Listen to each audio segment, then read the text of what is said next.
Hi everyone, welcome to day 13. A very exciting day ahead of us today. We are going to learn some of the most common Rook end games that turn up in practical play, and this is going to be very useful for you because you will know exactly how to face these end games. So a big welcome to all of you who are here. Uh, Let me just give a shout out to few people. Sarvanan and Nandan are here. Good morning.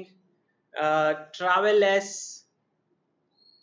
Aditya Naidu, Rishila Banerjee, Kakali Paul, Vishal Kumar, Namita Chhede, Vidya Kamble, Shubham Soni, Daksh Goyal. Daksh, you got your own name. That's nice to know. Nice to know. Tushar Bhattacharya, Keshav Kumar Jha, Shrikant Nayak Amunje. Uh, Good to know. Looks like there is a farm in the background, says Sarvanan. Which farm?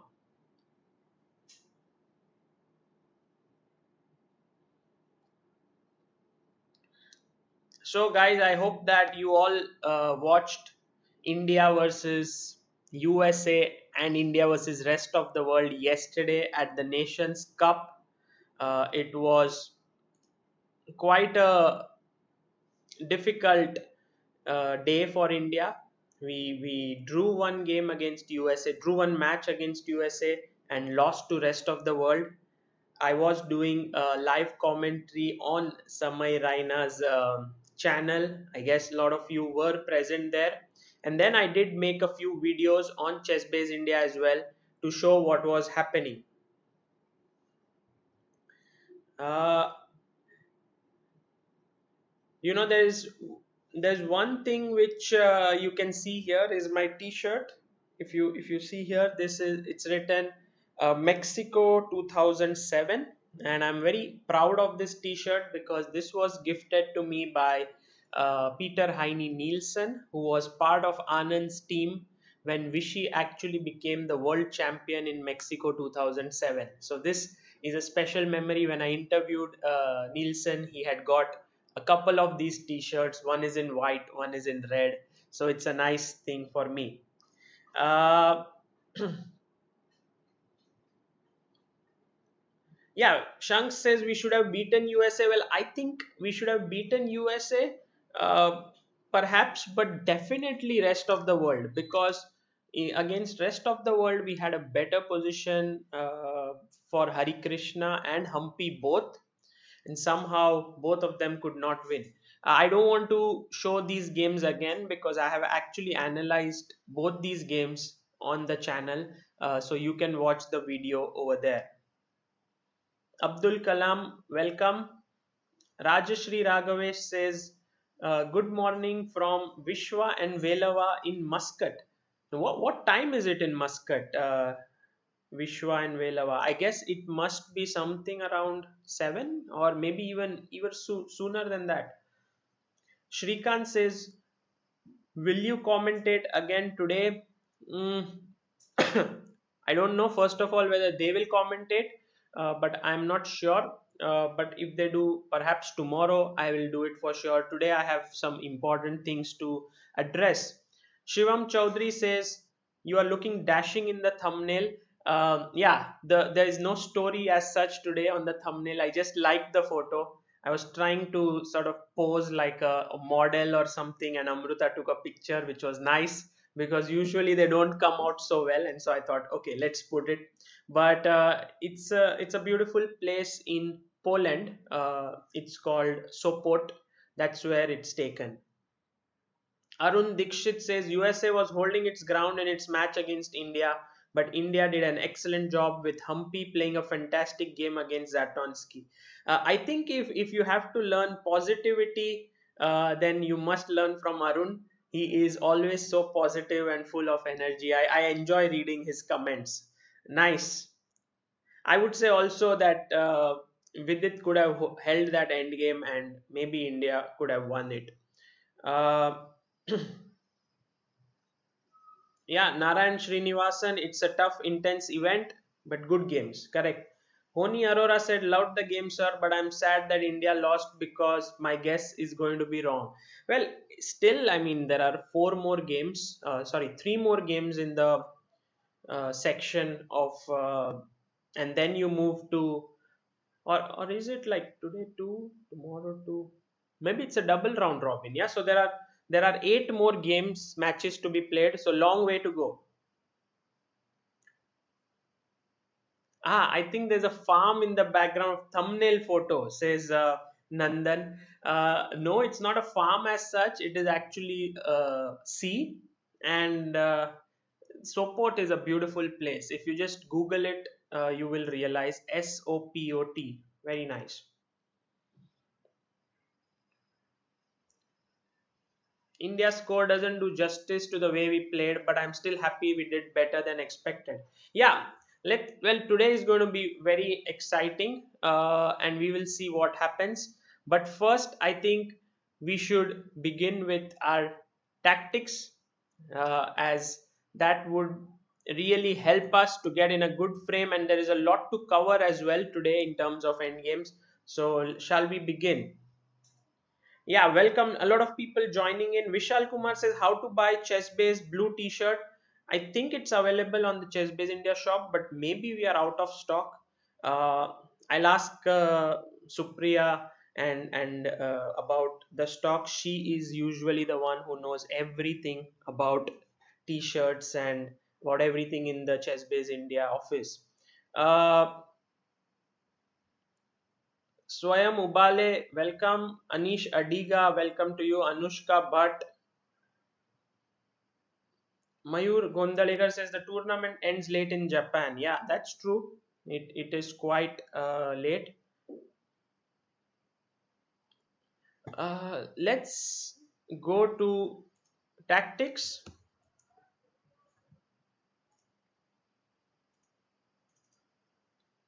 and yeah.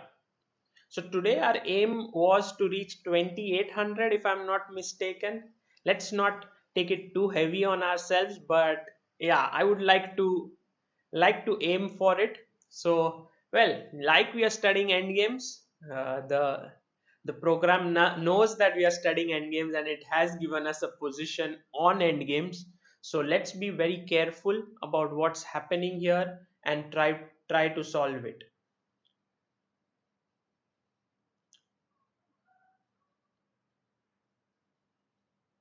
Mohil Kapuria Vidya Kamble says how to see those games. Well, the easiest way to see those games would be, on chessbase live. It's also on follow chess, on chess24, on chess.com, so you can see it anywhere you like. Anup Datta says yesterday I crossed 2200 in tactics and now in top 1000. Wonderful, Anup, that's great to know. Gaurav Pawar, welcome to the show.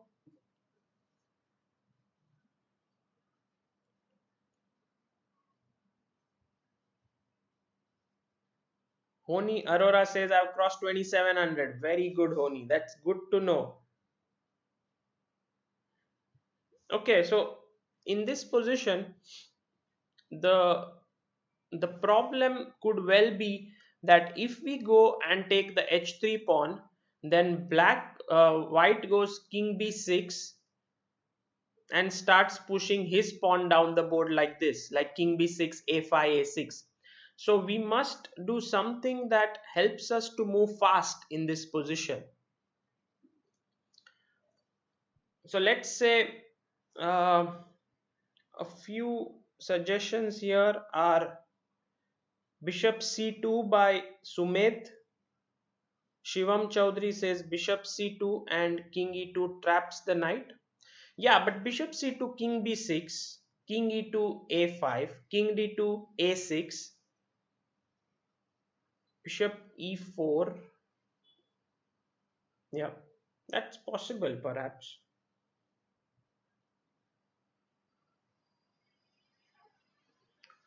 So bishop c2 is kind of trapping the knight, but I guess there could be an interesting way to wriggle out of it. Bishop c2, maybe king b4, and then king e2, king c3, and I defend everything. Tarisha says h4, b4, bg4. Okay, interesting. You want to sacrifice, and after hg4 play h3. So h4, b4, bishop g4, hg4, h3, and somehow this knight cannot stop the h pawn. That's very interesting. bg4 says Rahul Rohit. Well, Rahul, I guess if bg4, even if he doesn't take, if he plays h4, could be. That's why I think you should first fix the pawn with h4.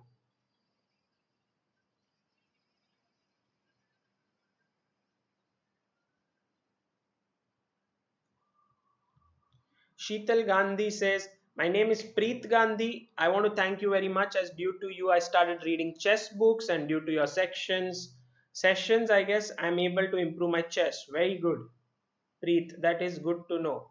Aha, Saundarya Pradhan is here. Very good to know. Saundarya is one of the top blind players of India. I remember, if you remember, I told you some of the top players of India are Kishan Ganguly, Darpan Inani, Saundarya Pradhan, Aryan Joshi, Ashwin Makwana. So one of them is Saundarya, and I must show you guys, tell a bit about him over here. I don't know if there are Saundarya, is Prachurya also with you? Then let me know. This is Saundarya here, and he is actually a silver medalist in World Juniors for the blind. So really a big achievement, and here you can see his picture with Narendra Modi. And he currently studies at the uh, NIT, yeah, National Institute of Technology in Jamshedpur, and amazing. And he is 100% visually impaired, so he cannot see anything, and he is extremely strong. So, Saundarya, for you, the position is white king a5, king knight d2, pawns h3, b3, a4, king f2 for black, bishop d1, bishop delhi 1, h5, and d5, d for delhi. So that's the position. It's black to move. uh, yeah, Anup Datta says, wow. Arun Dikshit says, greetings Saundarya, welcome to the show. uh, Welcome to Atreya, who's here. So I guess we should go ahead with the move h4, fixing the pawn and actually threatening bishop g4. I like this very much, and I think it makes complete sense. So h4 is the right move, and after b4, I guess we shouldn't waste too much time in playing king g3, but bishop g4, and yeah, hg4. I think we should push h3, g5, h2, g6, h1 queen, and that is solved. So wonderful job, guys. Because of you we were able to solve this correctly, and this was nicely done by all of you.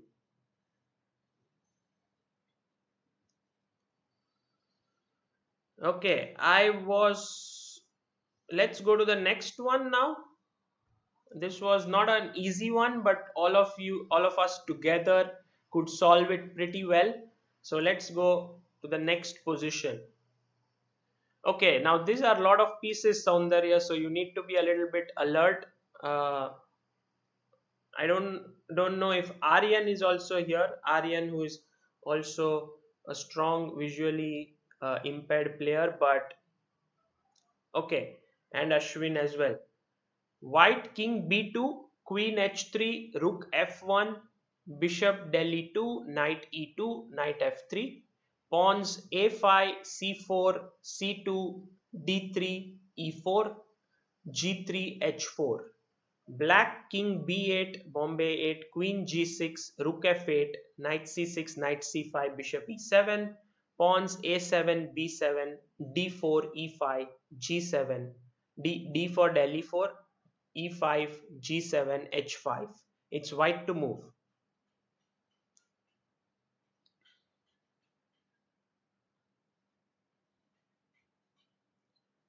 Okay, so how should white play here? By the way, I didn't say hi to Ilam Parthi. I saw his name. So Ilam Parthi, welcome to the show.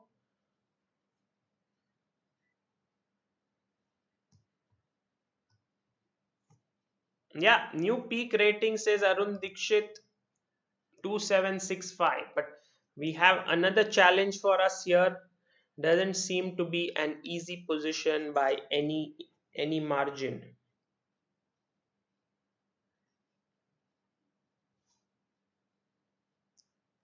Divya P says, I'm improving my chess because of you. Thanks, Divya.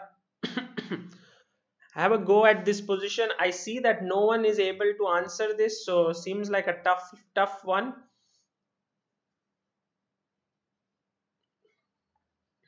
Knight e5 says Chandrakar, but Raman, you need to give the full line.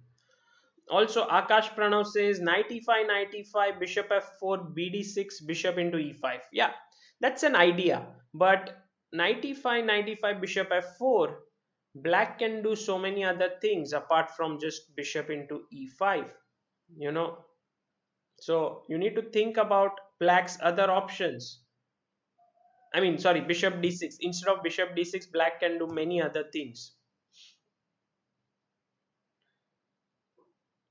Vrashin Agarwal, the difference between a GM and Super GM is not very clear, though I think a GM is 2500 ELO and up. A Super GM is usually 2700 ELO.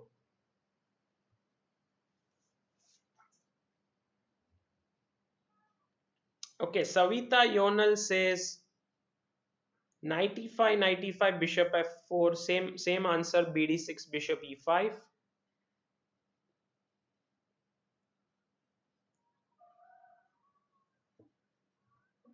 Nd4 says Funny Verma. Mhm. Not so simple. But if you look at it closely, you will find that there are certain back rank issues uh, white, for black, because the queen is looking at the c8 square, and if we are able to open up the h2 b8 diagonal, that should be pretty strong.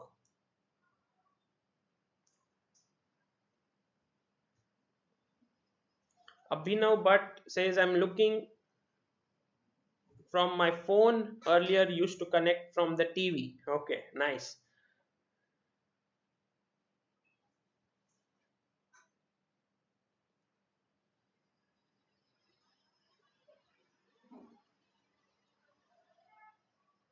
Yeah, queen d6, Arun says, after bishop f4. And also I was thinking if rook into f4 is a possibility or not. Just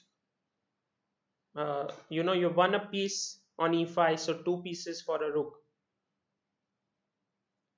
bg5 says Rajashri Raghavesh. Interesting. bg5, knight e5. Okay, although bg5 is not forced to take on e5, on g5, there's some could be.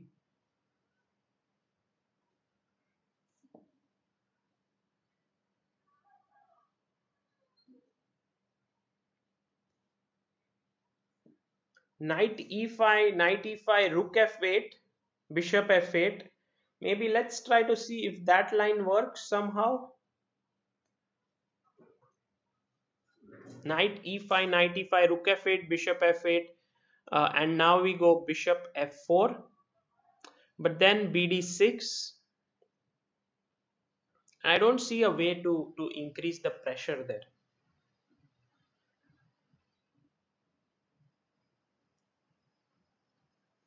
Yeah, deflecting the knight from c5 to get the queen to d7, but how to deflect that knight? It's well set.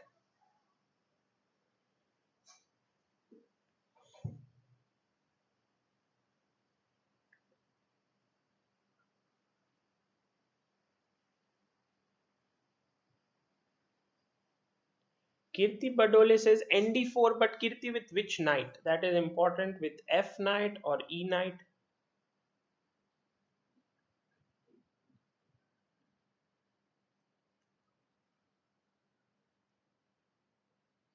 Well, I'm wondering if bishop G5 should be played anyway, because bishop takes G5, knight E5 is an interesting option.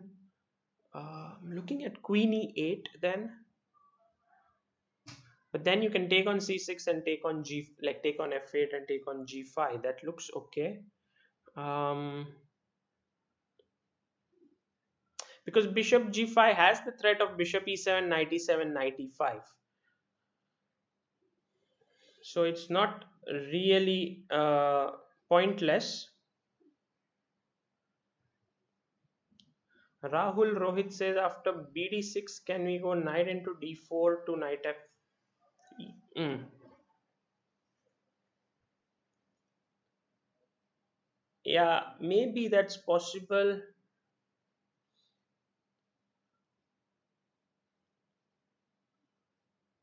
Yeah, bishop G5. I was thinking about queen D6. So if bishop E7, I have knight E7, and it looks like black has things under control there. Ilam Parthid has suggested NF takes D4. Okay. Now ED4, Rook F8, Bishop F8, Bishop F4, BD6, Queen F5, uh, Queen F5, BD6, and then EF5. That is true. But Ilam Parthi, what if I take Knight D4, Knight takes D4?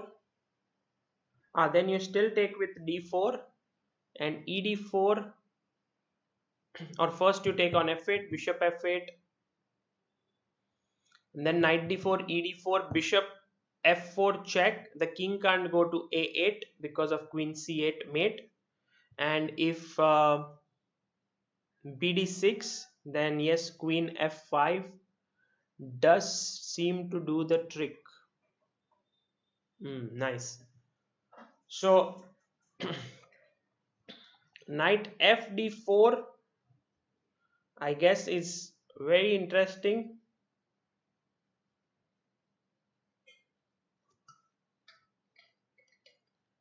Knight fd4,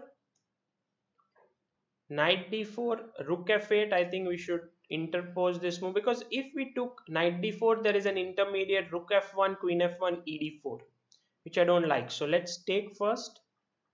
He takes, now we take, bishop check.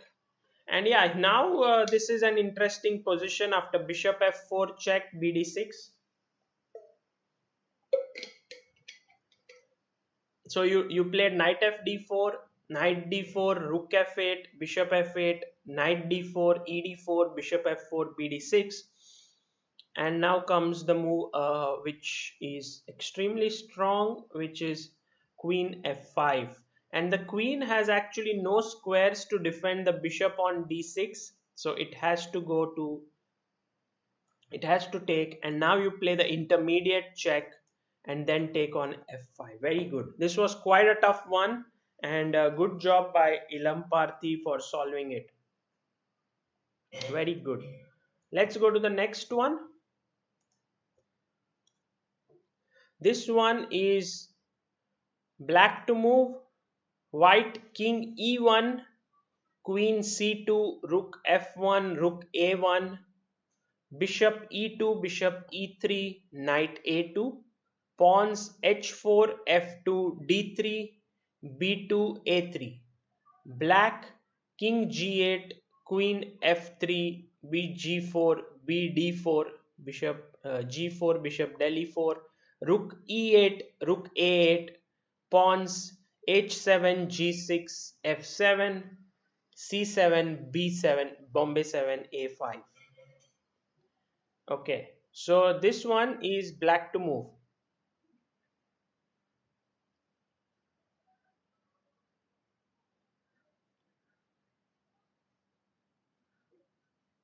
You can see that the queen is hanging, so you have to be careful here. and you are also a piece down. So do make sure that you are taking notice of these little things.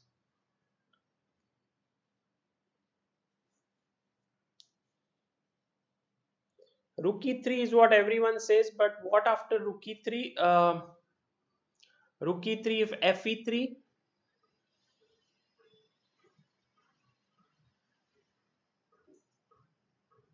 Rook e3 f e3. It seems natural to just sack rook e3 f e3, maybe queen e3 or queen g3, but queen g3 check, king d1, and now the bishop on d4 is hanging, and I don't see too many possibilities there. Agastya Day, I don't think you need to write your answer so many times. I can understand seeing it once.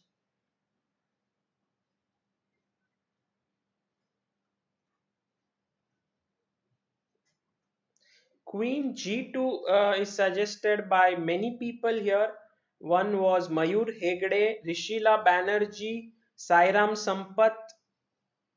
All of them have suggested not Funny Verma says Rookie 3, but yeah,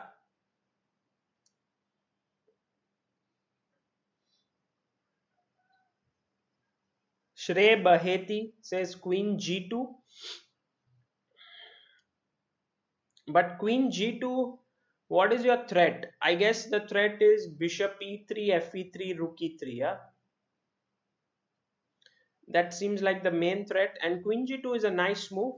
I was thinking, what if Bishop G4? Then you have Rook E3 check, which is an intermediate move, and King D2.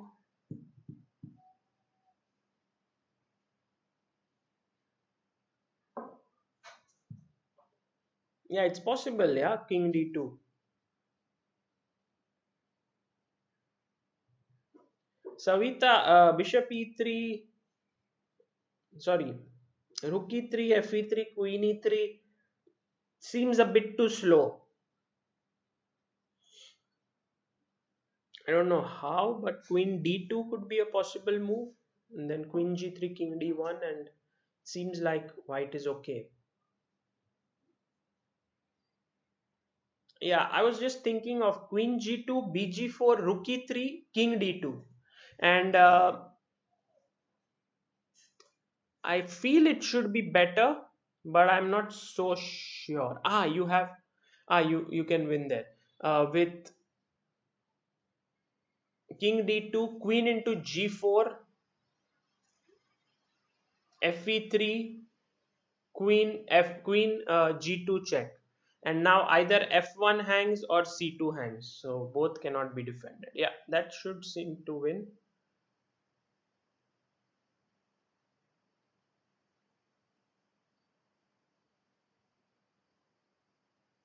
Yeah, Jace, you are right. Also, all those who say Queen G2, try to find a defense for White, because Black really has no threat as such after Queen G2. Even if you give Black the next move, he may take Bishop E3, Fe3, Rook E3, but that seems like the best he can do. But then there's already Rook F2 perhaps in that position. So Queen G2,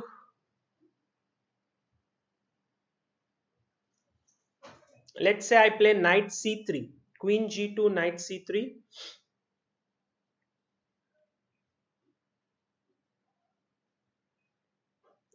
Well, doesn't look so clear.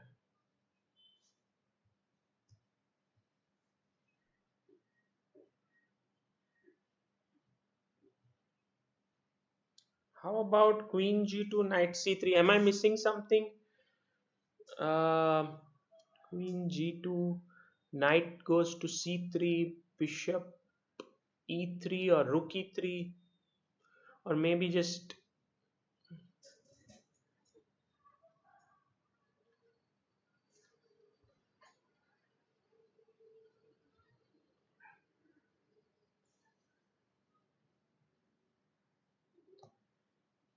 Kirti Badole says my sound is slow. Well, I think I'm talking a little slow. Well, I feel that queen g2 is the move, but queen g2 there are so many variations in order to consider to make that move. Knight c3 is one. Long castle, I don't see it working. Yeah, like because rook e3 or first bishop e2, queen e2, and rook e3. That seems to be fine. So then we move on to knight c3, but knight c3 we can play.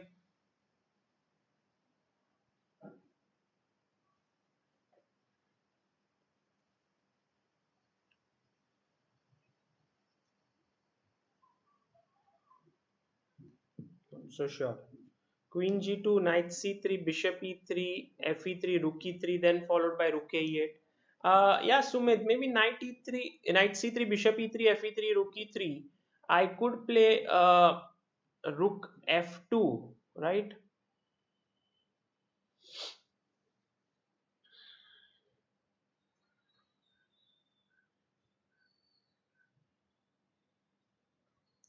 Queen g2, knight c3. Yeah, that looks like good compensation, and maybe that is the right variation. Okay, let's make the move. Queen g2. It's right. Bishop, but bishop g4 we had rook e3. Yeah, that seems to work pretty well. Bishop e2 back. One second. Rook e3, bishop e2. Um,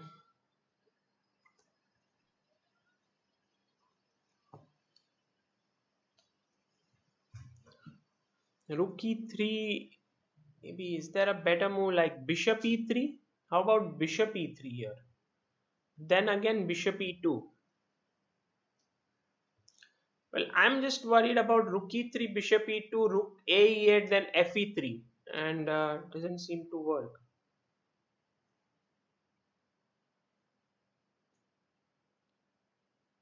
Bishop e3, bishop e3. I was thinking of bishop e2 back. Does it make sense?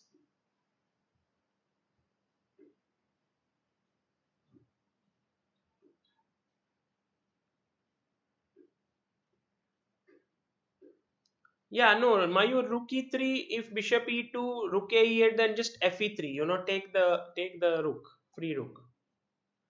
Pankaj Panchal, I can see your answer, but I am not able to understand what to do after rook e3, bishop e2.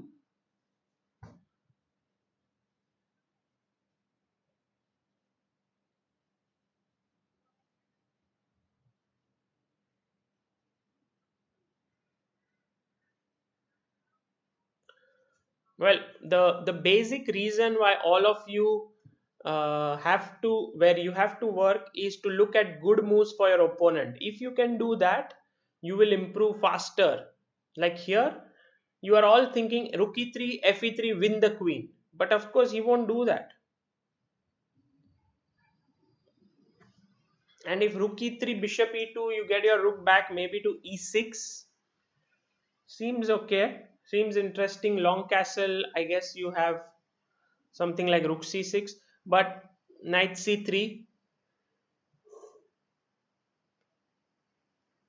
It's not at all clear. Not at all clear. This position.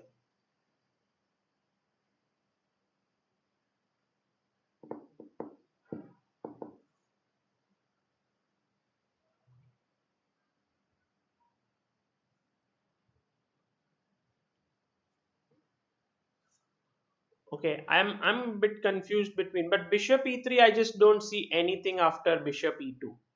Just piece down. So I would take rook e3 nonetheless. And it says solved, but I don't think so. Let's try to pick the engine's brain after bishop e2, rook e6. Okay, that's what we thought. And then after long castle, rook a8. And wow, look at this bishop kind of trapped here. This is what engines do. Yeah, they expand our thinking, they give us new ideas. So let's say I play rook here. Seems like a possible move. Ah, that's just winning. I was also thinking of something like rook c6, but then after knight c3, it seems like white is doing okay at the very least. But rook a8 was a nice move. If rook f e1, then I think bishop takes f2 is a strong one, or even queen into f2.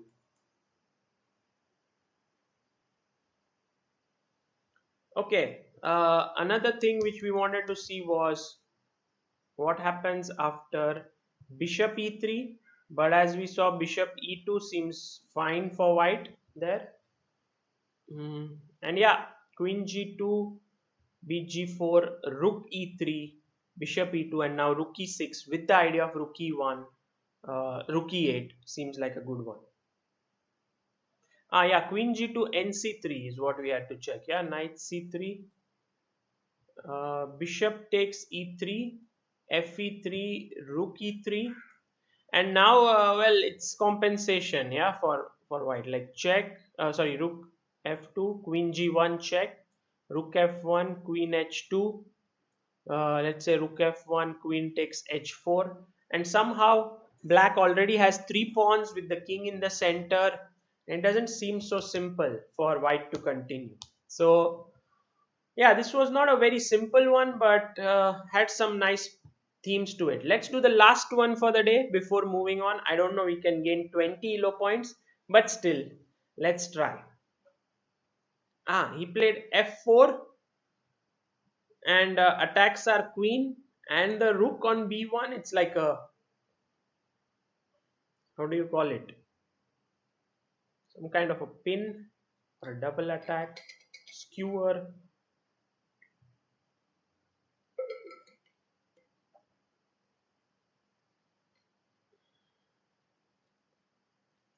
The question is, what should white do here? White king e1, queen c2, rook bombay 1, rook h1, bishop e2, bishop c1, knight c5, pawns a3 b4, d2 e3, f3 g2 h2. Black king c8, queen bombay 6, rook delhi 8, rook h8, bishop e7, bishop g6, knight c6, pawns a7 b7 c7, f4 g6 g7 h7.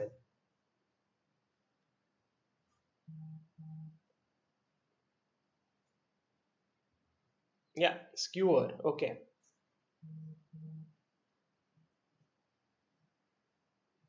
Yesterday, I saw top fighters in chess base tactics. Swayam Das was first in the whole week with a rating of 5006. Ilam Parthi with 3580. Wow. Swayam Das, that means you solve a lot. Very good. Dev Marshia rookie 6 in that position means you can always move it along the rank as well, like rook c6. But rookie 7, you don't have a chance. Well, e4 saves both, I agree. But e4, what if he plays knight d4? I mean, doesn't it look a little bit weakening?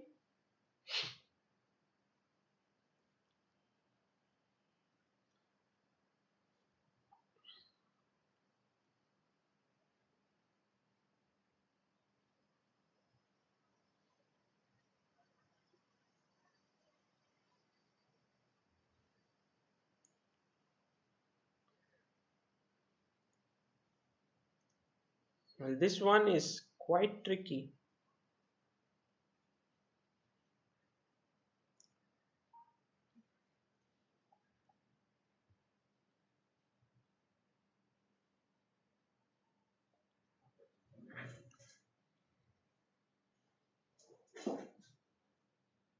Queen a2 says Anup Datta, Daksh Goyal, Rishila.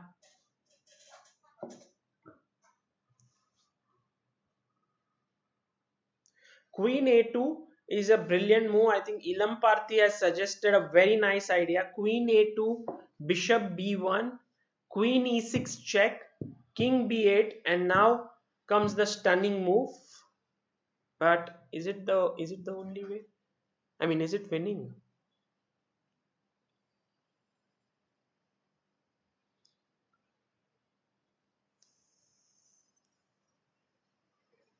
Knight a4. Yeah, that's a good move. Like queen a2, bishop b1, queen e6, king b8, knight a4 traps the queen. But I was looking at knight d4 there, because if knight b6, you have knight e6,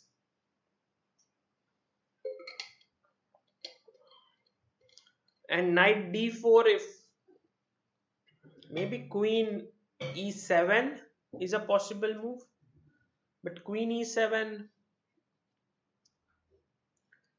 I can go at the very least knight c2 check with complicated position.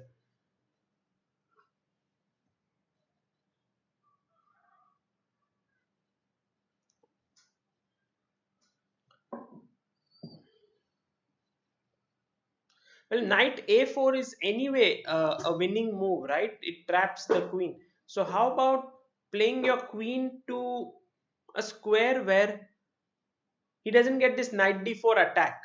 I was thinking like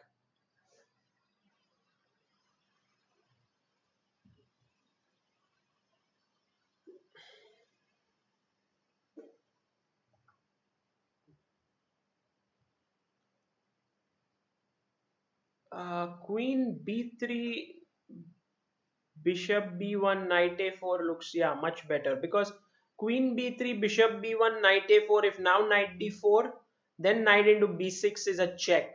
So maybe queen a2, bishop b1, queen e6, king b8 just allows knight a4, knight d4 tactic somehow.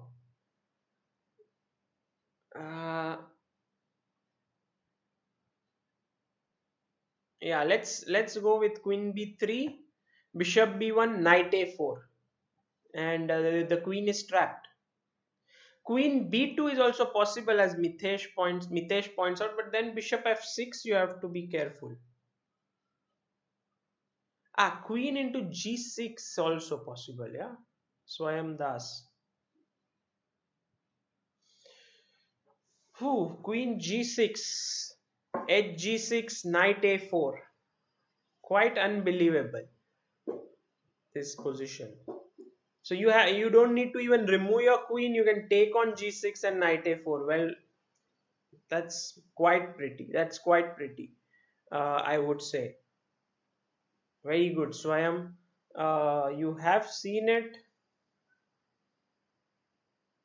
Yeah, New says queen b3, bishop c5 is also possible, but okay, let's take on g6. This seems like the much more logical way to go about things. Bishop h4. But bishop h4 now, can I go g3 then bishop g3? So king d1 then queen e3. So we must go king f1 just by theory of elimination. Yeah, that is solved. But very good puzzle again. I would like to see the lines that we all recommended. Queen takes g6 was an interesting one. But what if we play queen a2? Now first bishop c5 is coming. Okay, so that doesn't work at all.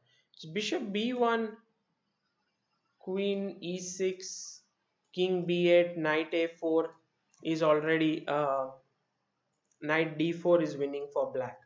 And if we play queen b3, then you have bishop b1, then knight a4 is winning for white.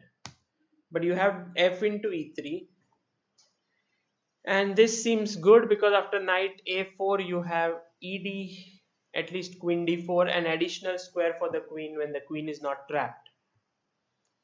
Okay, guys, that was a tough one. I hope that you all were able to learn something. I know that these tactics are getting trickier and trickier as we go ahead, but 2785 is a brilliant rating, I think.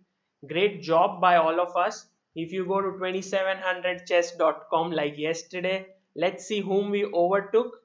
We were just above Anand yesterday. So we overtook Domingos Perez, Rapport, Wang Hao, Mamedyarov, Giri Rajabov, So, Aronian, Grishchuk. What's our rating by the way? 2785. Okay. So Grishchuk, Vashir Lagrav, Nepomniachtchi. So now only three players in the world of chess above us: Carlsen, Caruana, and Ding Liren. Two of them playing at Nations Cup, so can't work on tactics. So I think we'll be able to move ahead of them. Okay, yeah, just 98 more to go to get past Magnus. Yeah, that's an aim to keep to beat Magnus. Okay, let's look at today's endgame now.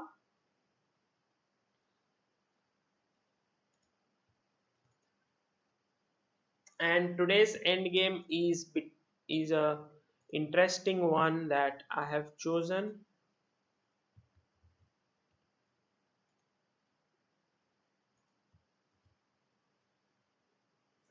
Does anyone know about this famous endgame? It's a very famous endgame and you should be knowing about it. Who's white, who's black? White king g2, rook a4, pawns a5, f2, g3, h4. Black king f6, rook a6, pawns f7, g6, h6. White to move.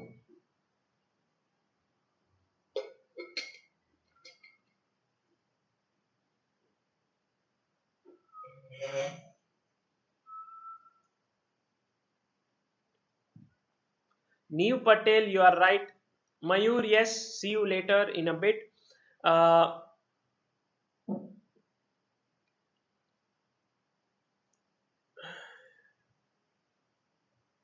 Neev Patel rightly says, Neev, is it Capablanca versus Alekhine or Alekhine versus Capablanca? That's the question. Who is white?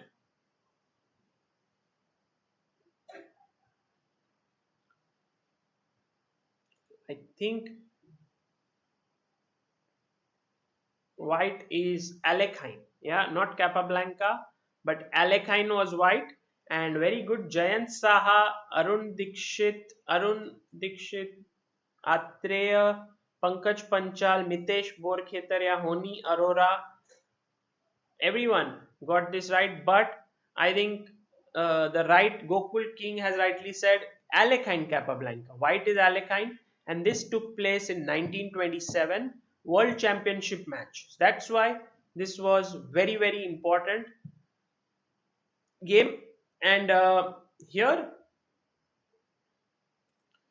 who do you think is better? Of course, without question, White. But do you think White has winning chances here, or it would end in a draw?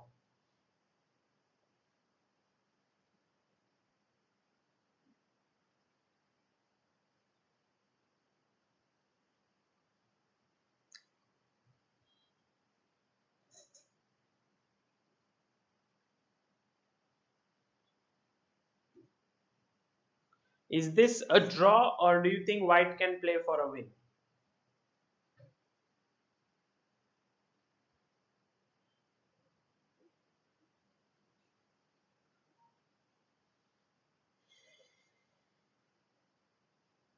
Yes, white definitely has winning chances, but can anyone say confidently that white will win, or it's like, it's a draw, but if black makes a mistake, then white may win?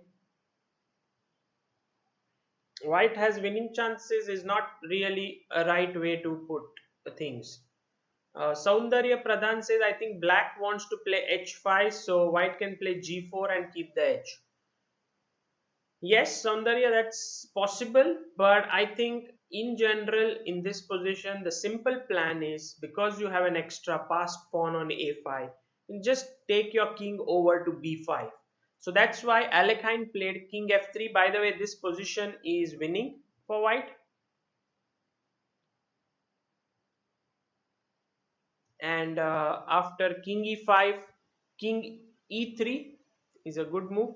By the way, there was another endgame, same position, which was reached roughly 80 years later between Kachev and Fresinet, both top players, 2600 plus, Vladislav Kachev and Laurent Fresinet. and here they went rook a2, king d5, king f4, rook f6, king e3, rook e6, king d3, rook a4, king c5, rook f4, rook a7, rook f6, rook into a5, rook into f7, and after rook a6, rook h7, h5, rook d7. White did go on to win because the king is cut off on the c file and the white king will move in.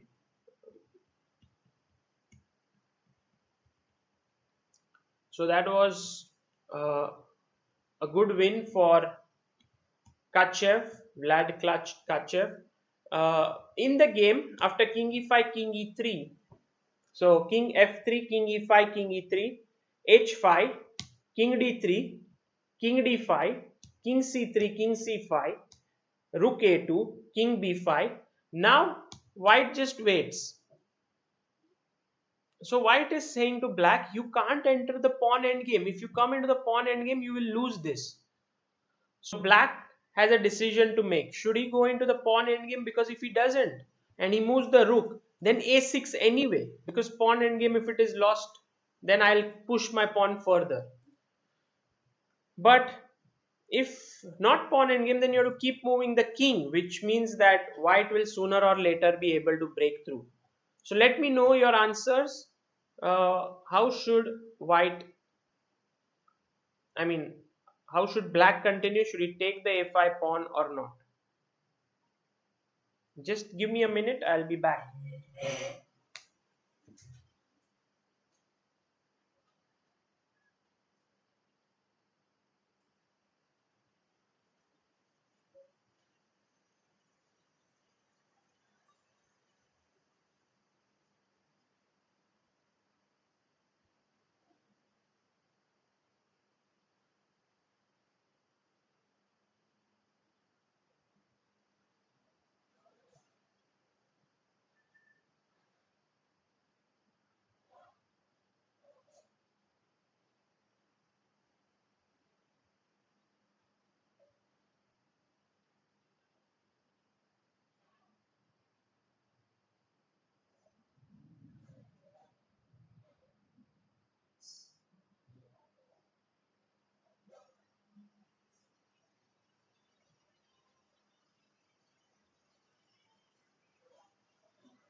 I don't know why, but I was extremely hungry today. I woke up at 4:30 and it was already quite a tiring day. In fact, you can say the upside or the downside of waking up early is that when someone else's day is just beginning, your half day is already ended. So how many of you think should go to the pawn endgame? Shouldn't K Kartikeya says shouldn't take the pawn. Arun Dikshit says rook into a5 results in an immediate loss. Okay, very good. He shouldn't take the pawn. All those who said should take the pawn, well, that's not right, because after you take, take, king c4, king b6, king d5, king c7, king e5, king d7, king f6, king e8. White has a very easy way to win. Can you tell me what?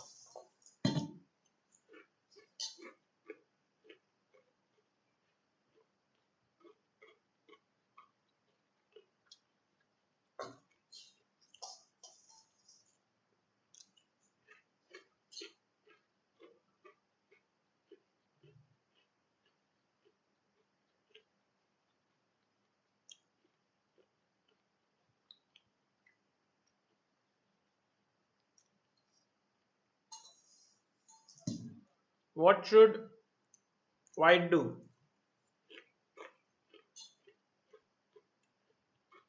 New Patel, you are absolutely right. So is Swayam Das, Arun Dikshit, Arshia Das, very good. F4. Very strong move with the idea of f5, and this is just winning.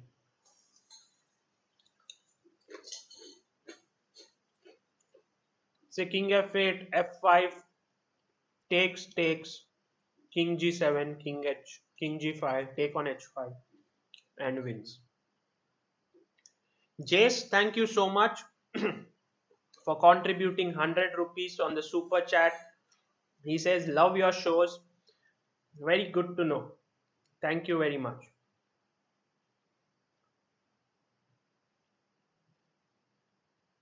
Okay, so in the game, he didn't take, he played king to c5. After king b5, king b3, he didn't take the pawn on a5. He played king c5.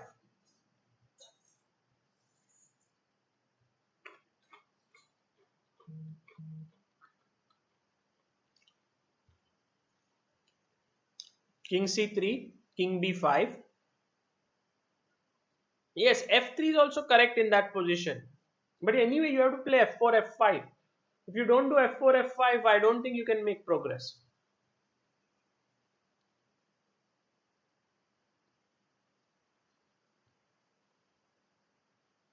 So king b5, king c3, king b5. Because if king d5, king b4, yeah. So king b5, king d4, rook d6, king e5, rook e6, king f4, king a6. So black has been able to shift his guard, put the king behind the pawn and the rook ahead. Rook has become active. But now white king manages to get in. King g5, good move. Rook e5, king h6, rook f5.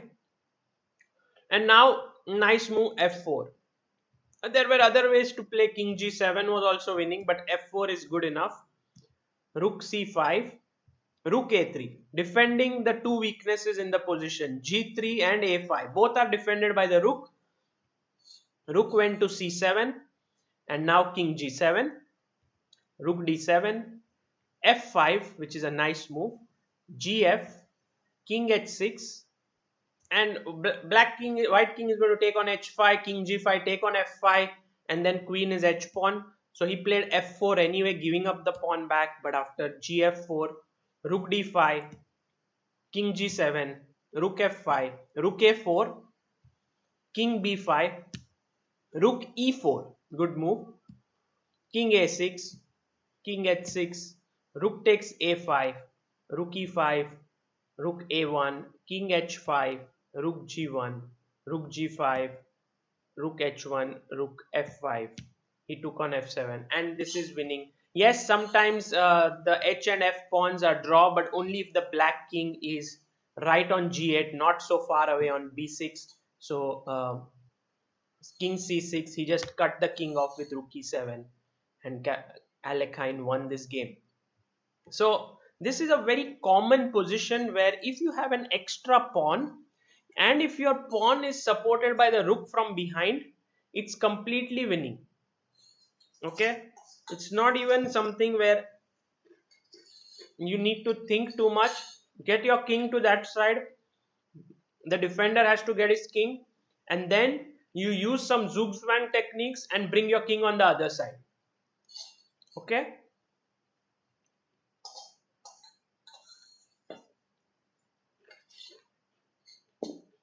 now let's go to the next position.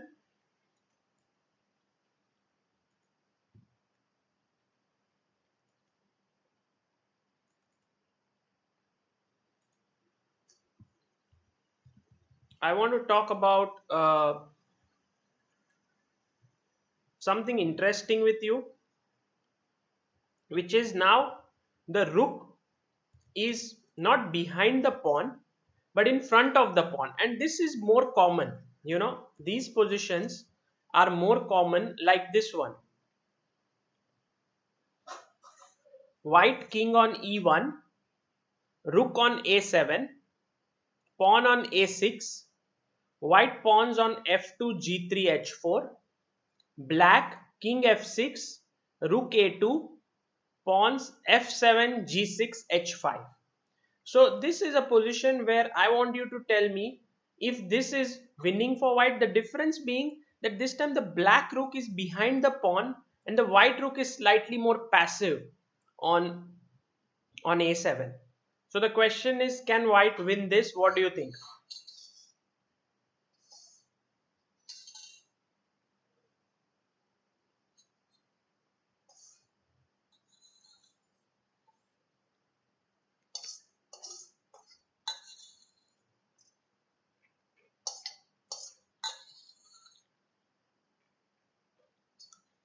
Draw.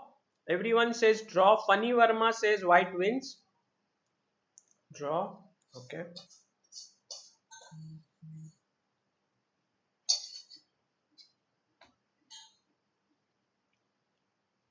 Draw because Rook is on the 7th rank. Okay. Says Karan Parik.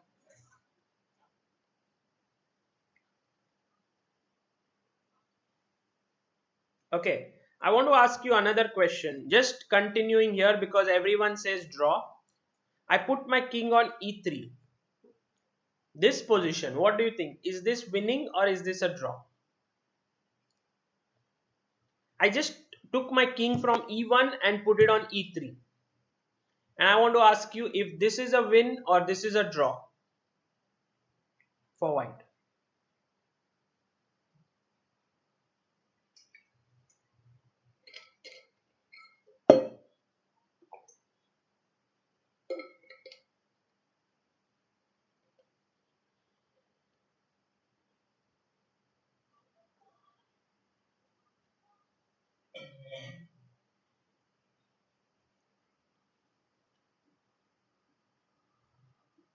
Now everyone is saying win suddenly. Yeah, everyone thinks this is winning.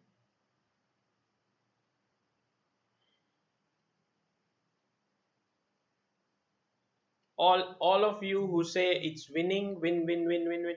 No one says draw. Yeah, only one draw I see. So just chill says draw. Prad Gupta says draw. But no one else has told a draw.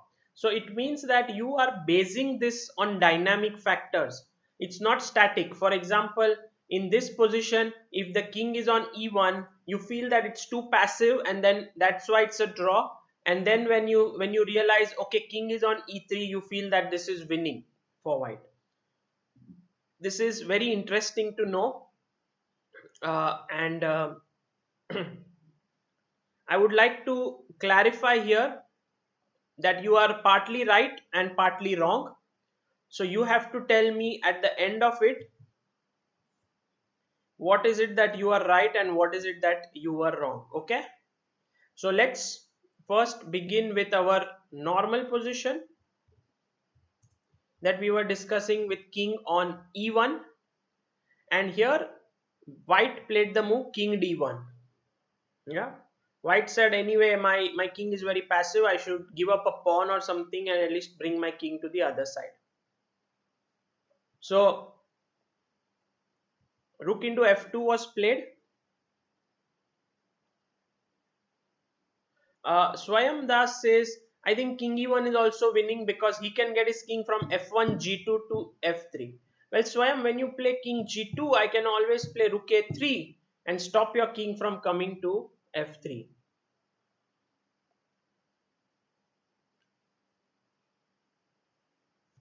Now, rook f2, rook b7. So king d1, rook f2, king b7, rook a2, a7. And now you will see that if white is given all the time in the world, he will bring his king from c1, b1, b2, b3, c4, c5, c6, c7. Like he will get his king all the way like this and put it on b8 and make a queen. So black must already start his counterplay. So what should black play here in this position? After a7, black to move.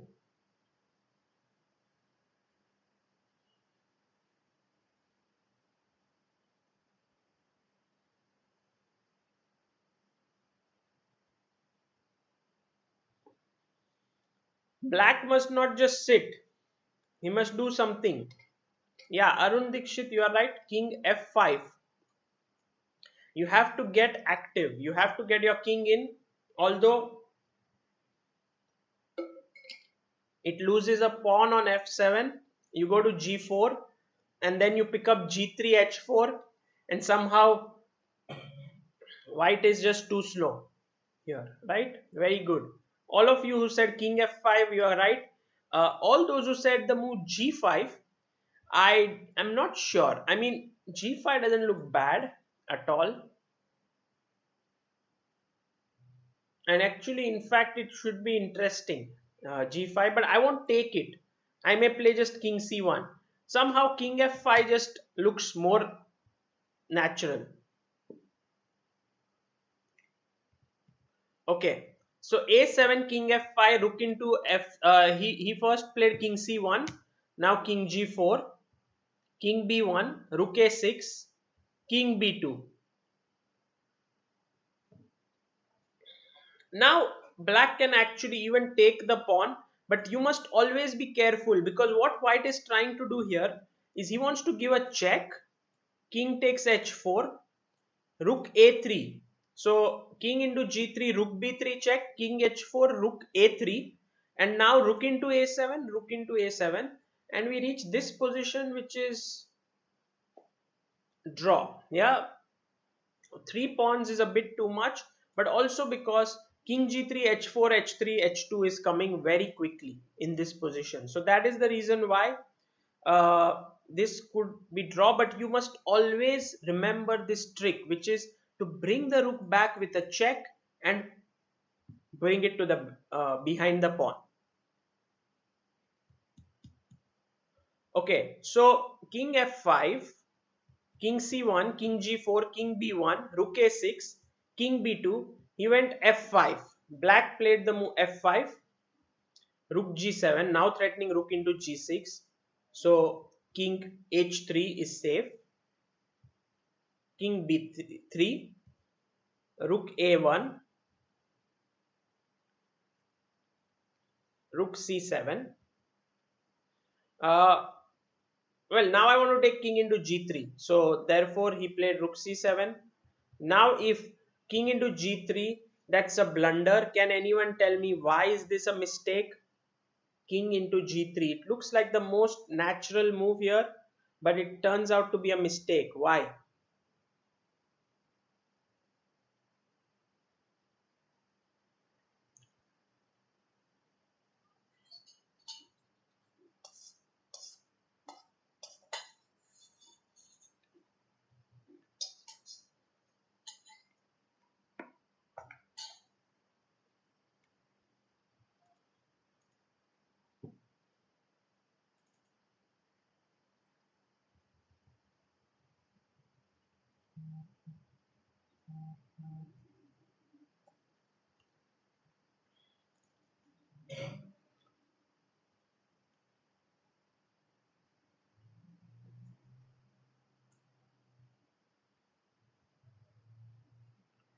Not king b2, not king b2, because king b2 means rook a6, and then rook c3 and rook a3, then I can take the pawn.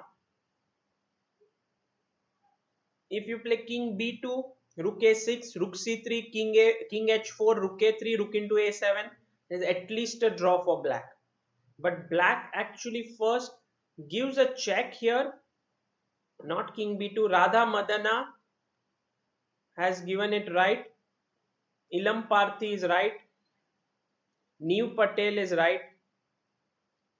The right move is rook c3 check, attacking the rook, attacking the king, and after king goes to second rank or the fourth rank, you give a check and interpose. So here actually the point is that you will not just put your rook behind the pawn, but also black cannot stop the pawn from queening. So this is just winning. So rook c3 is a very nice check. You can say it's a some kind of a hidden check, because you think what is this check doing, but actually you're looking one move ahead. Wherever the king goes, your rook will follow and then go to the a file. Okay, so in the game, instead of taking on g3, black played rook a6, which was a good move. King b4. Now once again he could take king g3, because now check on c3, king h4, rook a3, rook a7, should be okay for a draw after king g3. But he played rook a1, king b5, and now I think you can safely take the pawn. Check on c3. Now you can't take on h4 because of rook c4 and rook a4, but you can play king g1, g2, king b6, f4, rook c5, take on a7 because rook a5 was coming, king a7, f3, and this is just a draw. King rook g5, king h3, and the game ended in a draw. So you can see what usually happens in such positions is that black gives up his rook for few first captures a few of the king side pawns and then gives up his rook for the a pawn, and then the king with his pawns here is going to fight a battle against the white rook and the king which has moved further away. So it's always very interesting, and sometimes even the side with a lesser pawn here can win the game if white gets too ambitious. Okay, now I am going to just get our mind back to the position that we were discussing here, which is king to e3 in this position instead of king e1 in the starting position. So white king e3, rook a7, a6, f2 g3 h4, black king f6, rook a2, f7 g6 h5. This is the position, and we are actually looking at in this position white to move, and white plays the move king to d4 now. Okay, so you see the difference is king d1, instead of that I go to d4. Believe it or not, okay, this is actually very surprise, may surprise all of you here. Black has only one move to draw. I'm going to switch on my engine and keep it on so that I don't tell you anything wrong, but as per my research,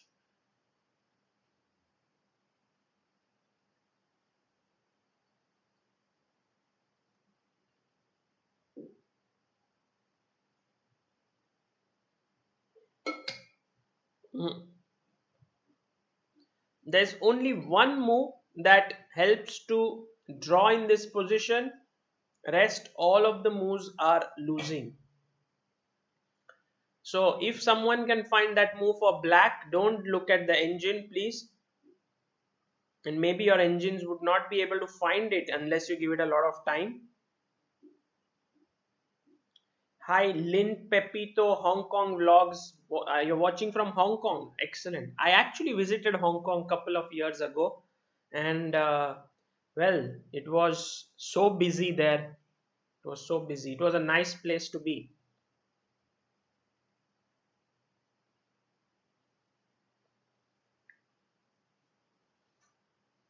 Rook a5 says Dipankar Kamble. Well, Dipankar, if you play rook a5, I'll go king c4, then king b4, then king b5. I will come slowly in. You can't stop my king. Yeah, position with king on e1 is a draw because it's a little bit too passive. King e6 says Amay Kanetkar. Rook a5 says Sri Kumar. Bhaku Choku says Rook a5, wrong. Amandeep says Rook a4, wrong. Ilam Parthi says Rook f2, wrong. Kirti Badole says Rook a5, wrong. Bhaku Choku Rook a4, wrong. Shrutartha Maiti wants to take on a6, which is a horrible move. TT0 says Rook a5, wrong move.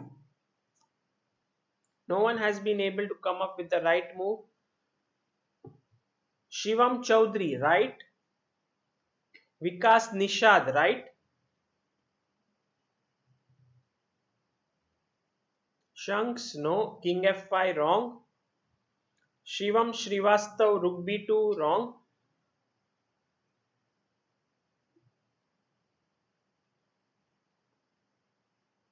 Nakul Chaudhary, you are right. Arjun Pulikal, you are right. Rani Pooja, you are right. So in this Sanchita Ghosh, now I guess many of you will see the answer and also give it, but you know, Omkar Chakradev, let's say if you play King G7 as Omkar mentions, it's not enough because you can go King C5 You can then go with your king to even a8, okay, and then you can slowly get your rook out from here and then push the pawn.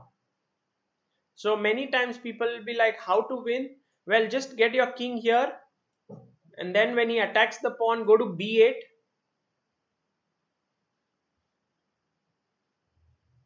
Or how should we do it? No, maybe what we should do is, because I was thinking, like, for example, just take. Now you must remove the rook, because if rook b6, then there is check from here.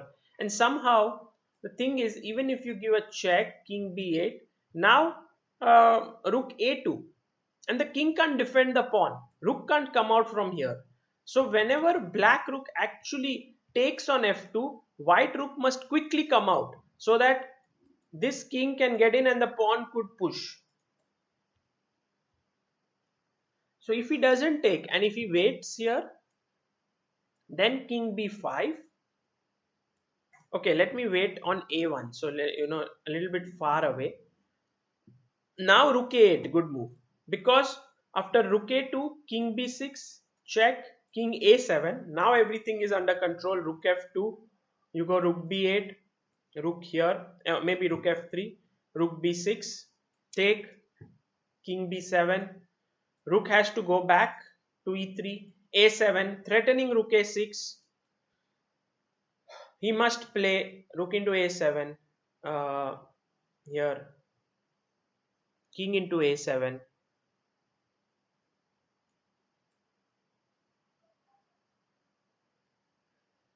and king into a7, and this is winning for white because he has one pawn still left and the black king is cut off. So this is why passive work with king g7 in the first move will not work.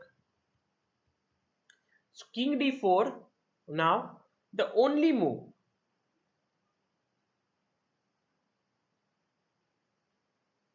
to draw here is g5. Okay, all those who could find this move g5, well done, but it's too deep to understand. Let's first see why rook into f2 is a mistake, which is the most natural move. Turns out that there was this guy called Steckner who did the research and found that this position is winning. Actually, in reality, everyone thought it's a draw because after rook c7, rook a2, a7, everyone felt that this is just simply a draw after king f5. We have seen such a position before. If you take on f7, I can play king g4, and I will slowly round up these pawns, and then I have two extra pawns and I will be able to at least hold. But Steckner in this position after a7 king f5 came up with a brilliant move. Let me see if any of you are able to find it. It is white to play and win. This is truly the only move in the position.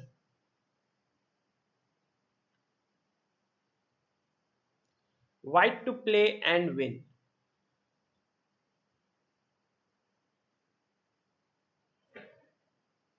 Very difficult and also very deep point to understand.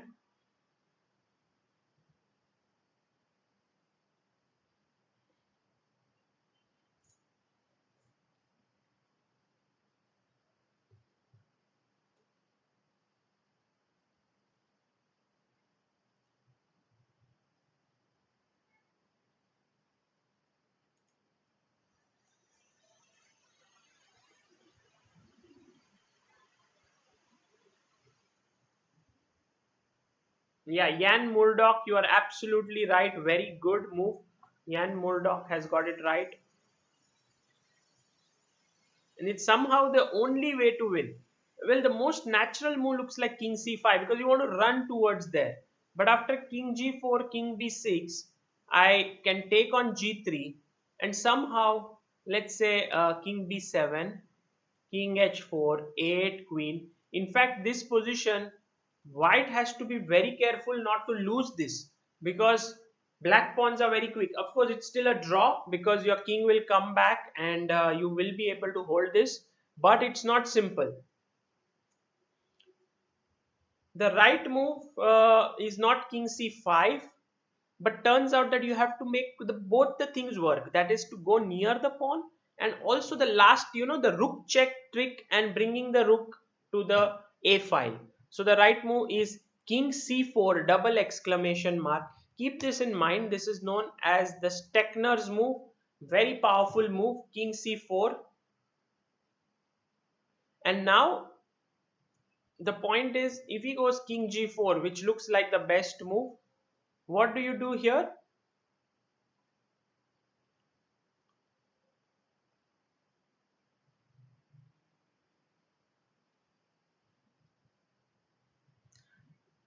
How should king g4 be met?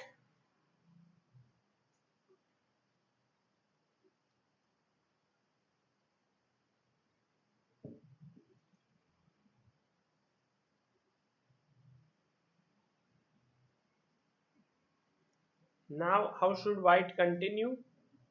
The only move to win.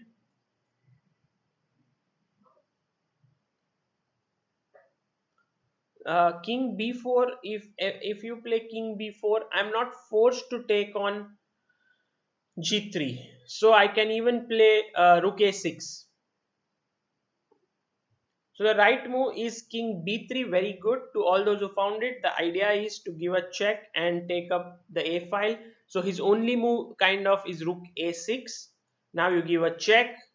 King takes, rook a4, takes, king h4, and now in this position you even don't really want to take this pawn.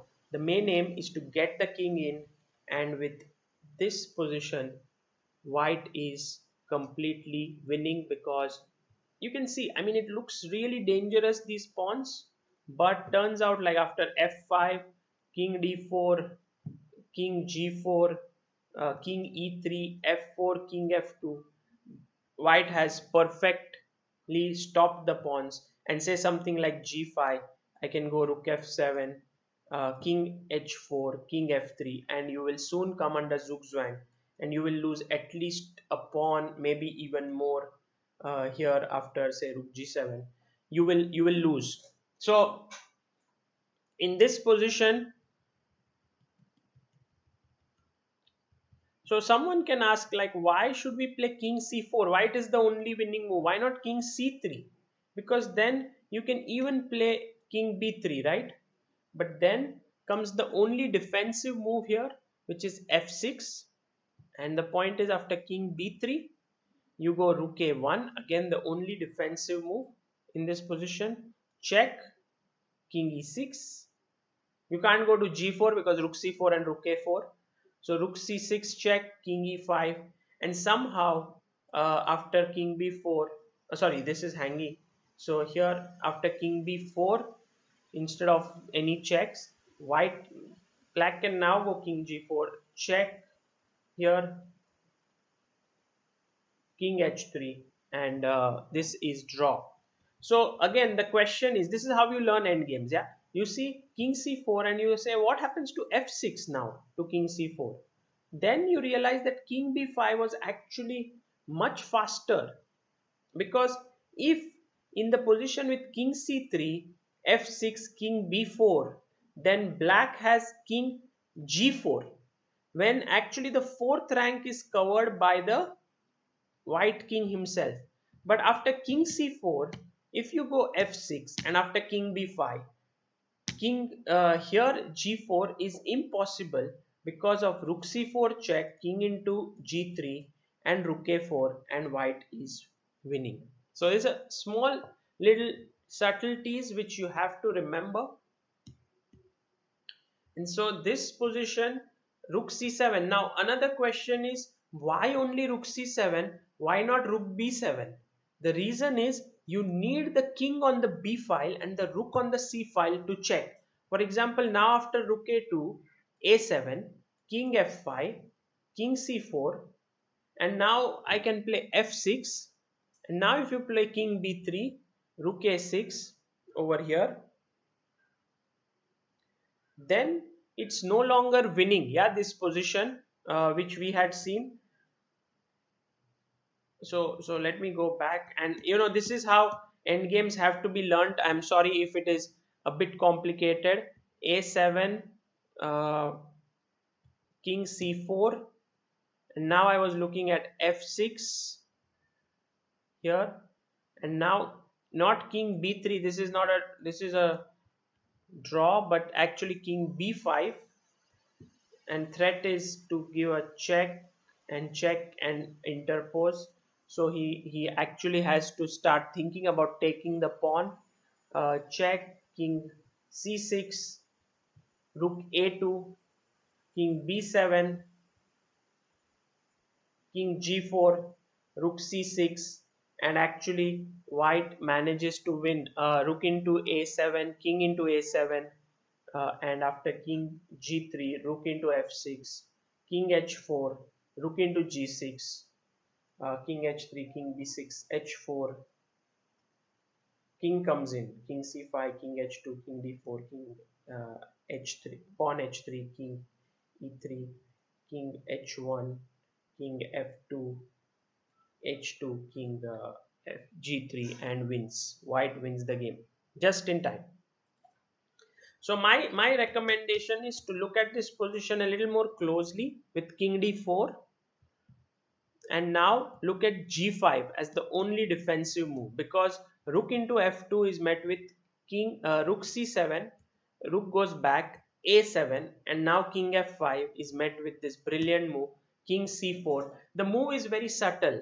You want to go to b5, sometimes you want to go to b3 if he does nothing, and you want to start interposing your rook in all sorts of lines, which is the reason why this king is beautifully placed on c4. It's known as, I told a name, if anyone can remember, please let me know in the comment section. What is the name of this position? Who was the person who found this king c4?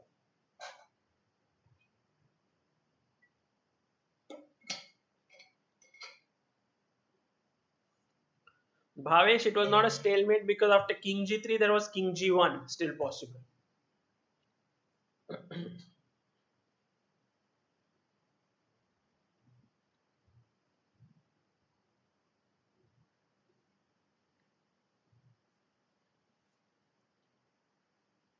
Okay, Arun, thanks for your kind words and good luck with your school class. You can have a look at this later.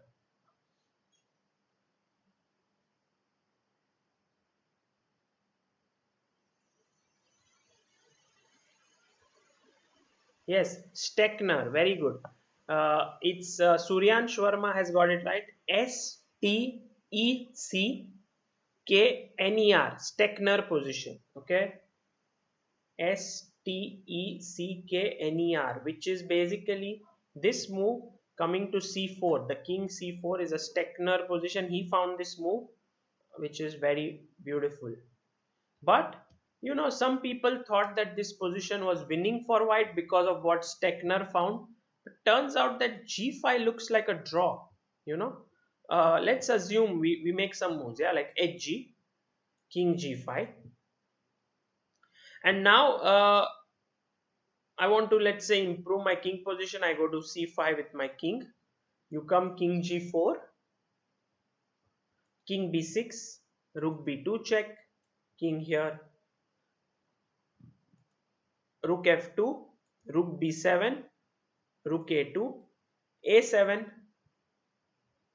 king into g3, king b8, f5, queen takes, king takes, and it's a draw because after f4, I mean, white has to be a little bit careful here, but it will end in a draw. Here, back, and draw. So I think g5 getting the counter play is very important in these positions. If he just doesn't touch the pawn, then you can just take, and play, say, king e5 here. I don't want to play king f5 because rook f7 falls with a check. So king e5, and then yeah, this seems like a draw, but I guess I can give you this as a homework to check how to draw, if there is any way that white can play for a win after g5. I don't think so, but maybe if you can find, let me know, because this is something which has not been published anywhere, and it is quite a complex position. Okay, so I guess today's class was anyway a little bit quite complex in terms of the rook endgame. uh, I can show a lot more, but I want to keep it a little bit simple, so I don't want to burden you with too many details, because I realize that this is not easy to remember. So I'm going to just end with a one short game. Short because white is Nigel Short and black is Vishy Anand. And it's Anand is black in this position. And let me make a few moves for you to understand what happened. A5, rook c6, a4, rook a6, a3, king g1, h5, king f1, rook a1, rook f1, king g2, and now Anand pushed the pawn to a2. Now remember, when you push the pawn to a2, it means that your king has lost all its shelter. Earlier it could, if the pawn was on a3, it could come and sit here. But when the pawn goes to a2 and the king comes somewhere here, you check. Then it comes here, you check. Then it goes here, you check. So basically there is no shelter in the position. So my question to you is Anand's move a2, does it make any sense to you, or you think it's a bad move? A2.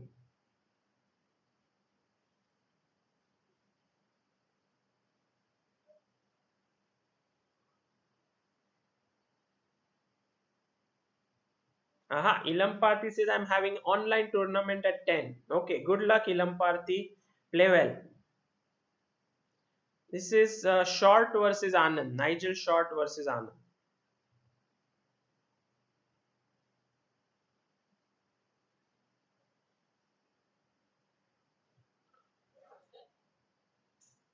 Bad move, says Aditi. Because if you think about it, how should black win now? If he goes with his king here somewhere, he will get checked. He will come here, here, here, wherever he'll get checked. I mean, how exactly is black going to win this? Bad move, says Keshav. Rishila Banerjee says bad move.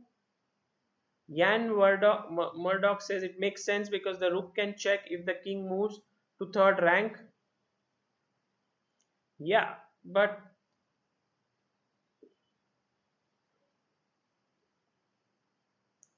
bad move, bad move.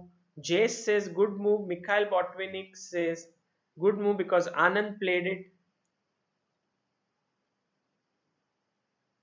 Well, the point is that in this position, black has a sort of secret move here, which Anand shows. King h2, king f8. By the way, to everyone, king f2 is lost because of, why is king f2 losing? The king just has two squares to itself, g2 and h2. If it goes to the third rank, then a rook check and makes a queen. So it has to remain on g2 and h2. But why not f2? What is the problem with the f2 square?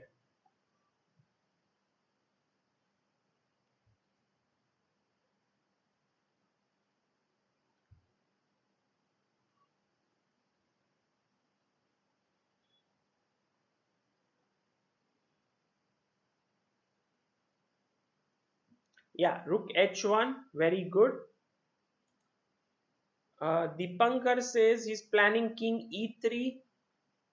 That's why it's good. But Dipankar, I'll just keep my rook on a7 or a8, and when you come to e3, I will just keep checking rook e8, rook d8, and so on. But yeah, here rook h1 is winning because now I want to queen, and if you take the pawn, I'll give you a check, and that's game over.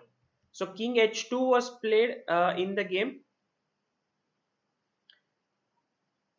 King f8, and this is where Anand shows his true colors. Short felt that perhaps this could be a draw, But now Anand sacrifices his f pawn, gf, and plays f5, and you will see that now the king goes here and takes this pawn. So whenever there is a check, now rook a4, I'll go king e3. So what happens is the rook has to remain on the a file, so it can be on a4, but if it moves to say a5, I will pick up the pawn. If it remains on a4, which is a great square for itself, white has to anyway make a move. It can't go to h3 and g3 because of check and queen, so it has to go to h2, and then you go king f3. And then what begins to happen is that the king has no square, the rook has no square to go to, and then you lose this pawn. And once that pawn is lost, then imagine that in this position there is no f pawn. Okay, then what black does is he will just, let's say if white moves his rook somewhere, then f4, rook moves f3, and now this is winning, because if you go king g3, king f3, or king h3, there is a check and you make a queen. And if you go king f2, there is rook h1. With a check you will pick up the rook on a2 if he takes the pawn. And lastly, if you play king h2, my pawn will anyway queen to f1. So that's why having an f pawn is very useful. Same thing would not work in case there was a g pawn, for example like this.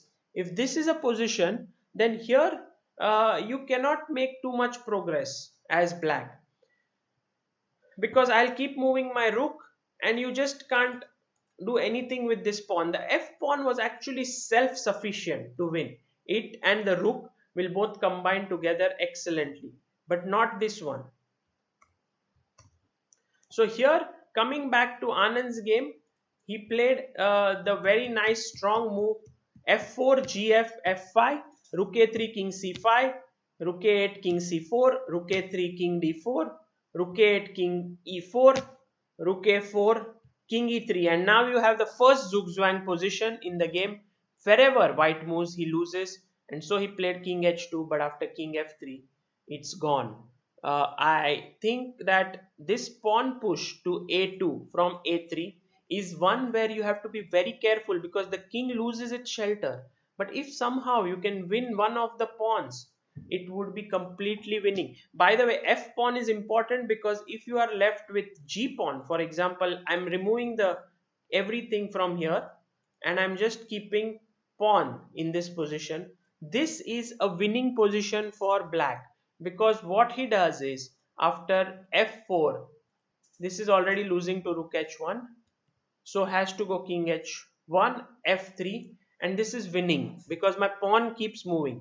But if you replace this pawn with a g pawn, suddenly you realize, oh my god, this is not winning, because after king g2 here, yes, you took away an important square for my king, but my king can sit on g2 happily and keep moving his rook all the time, and the moment the king come close to the a2 pawn, you give a check and push it back.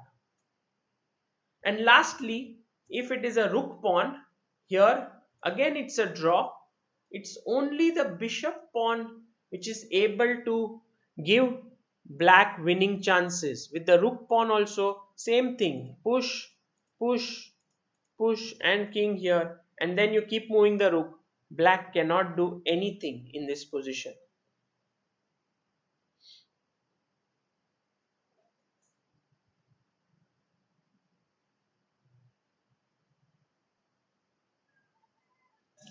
Deepankar Kamble says, please explain again pawn moves. You mean this position here? Do you want to learn this? Because you know the thing about this is that when you win this pawn, f pawn will be left on the board, which is a strong pawn. But if you don't win this, if there is no f pawn, it's a g pawn, then it's a draw. H pawn is a draw because of the a2 pawn, and there is no space. If the pawn was on a3, this would anyway be winning. Yes, Dev Marsha central pawn would easily win, because central pawn is just moving forward. If the king comes to stop, then rook goes from the other side and there's a skewer. So that is just winning. Yes, king and pawn is just winning. Tanisha Boramanikar says Sani Deshpande here. Okay, nice. Both of you are together.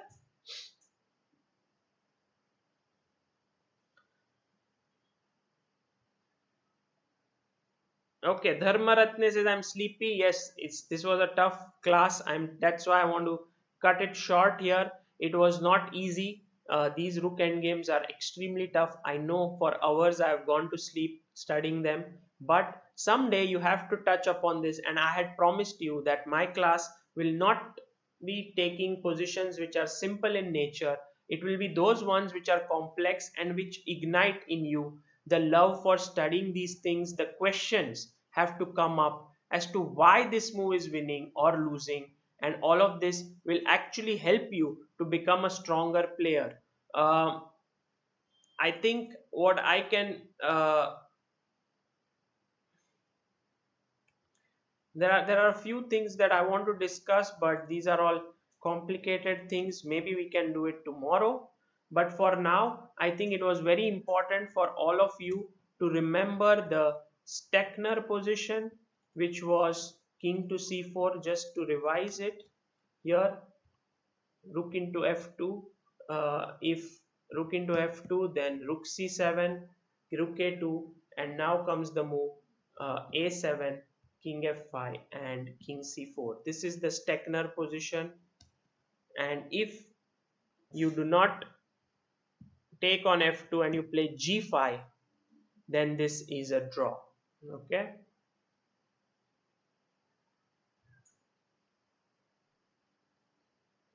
Funny Verma says you should be awarded FIDE Senior Trainer Award. Well, I don't know if I think you need to have a world champion student. So if one of you would become a world champion, then maybe we can make an application. Even in any age group, that's fine.